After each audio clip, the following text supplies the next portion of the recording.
Hi, I'm Amo of Amo Athletics. Today I want to talk to you about muscle imbalances. Unfortunately, all of us have them, and they can be seen in some of the exercises we perform when working out. Bad posture and repetitive movements are a bad mix. Together they start a vicious injury cycle starting with tissue trauma, inflammation, muscle spasms, muscle adhesions, altered neuromuscular control, which lead to muscle imbalances. These muscle imbalances can be improved with different forms of stretching and self-myofascial release techniques, also known as foam rolling. Today I'm going to go over common faulty movement patterns we do when working out and the foam rolling techniques we can use to help correct them. While there are a myriad of muscles that can have muscle adhesions, also known as knots, I'm just going to target a few muscles in each exercise to be foam rolled.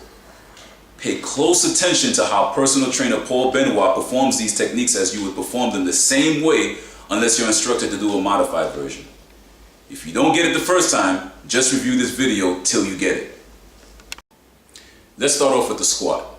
This is a widely performed exercise that can cause injury when done over time with muscle imbalances. Notice how Paul's feet externally rotate when he descends into the squat position. You'll probably notice the same pattern in people who walk with their feet externally rotated, which I call the duck walk. Possible tight muscles include the soleus, biceps femoris, and the piriformis. Starting with the soleus, which is located right underneath the calf muscles, Paul will roll over that calf muscle, find the tender spot, which is the knot, and keep the pressure on it for about 30 seconds. Doing this will put the elastic fibers in alignment straighter with the direction of the muscle. You would do the same for the biceps femoris, one of the muscles of the hamstring that inserts outside the knee, and the piriformis, which runs across the glutes. Notice how he pulls his knee towards his chest to expose that butt muscle. I'm sure you've seen this posture when doing seated rows with rounded shoulders. What about this exercise when someone is doing tricep pushdowns with their traps activated? It may be you. This caveman muscle imbalance is a result of upper extremity postural distortion. Possible tight muscles are the upper traps, lats, and pecs. Here Paul will start with the upper traps, supporting his neck with his hands, finding that spot or spots and compressing it for about 30 seconds, then moving to the next knot. He then goes to the lats.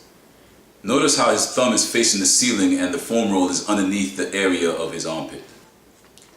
For the chest, he'll use a smaller foam roller for convenience.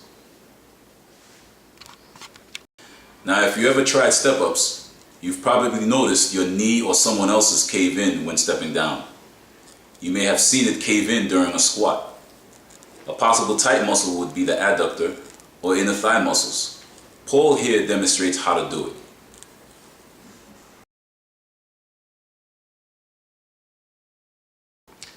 Holding the foam roller on the most tender area is not for masochism or some sort of self-inflicted medieval torture. At least it's not intended to be. The reason why you're finding those tender areas and compressing it is to reduce the discomfort by about 75%, then moving on. You would repeat this to the opposite side if applicable. Sure, there are more muscles to release, but you won't get it all in one video. I hope this helps. And for more tips, visit amoathletics.com. Have a good day.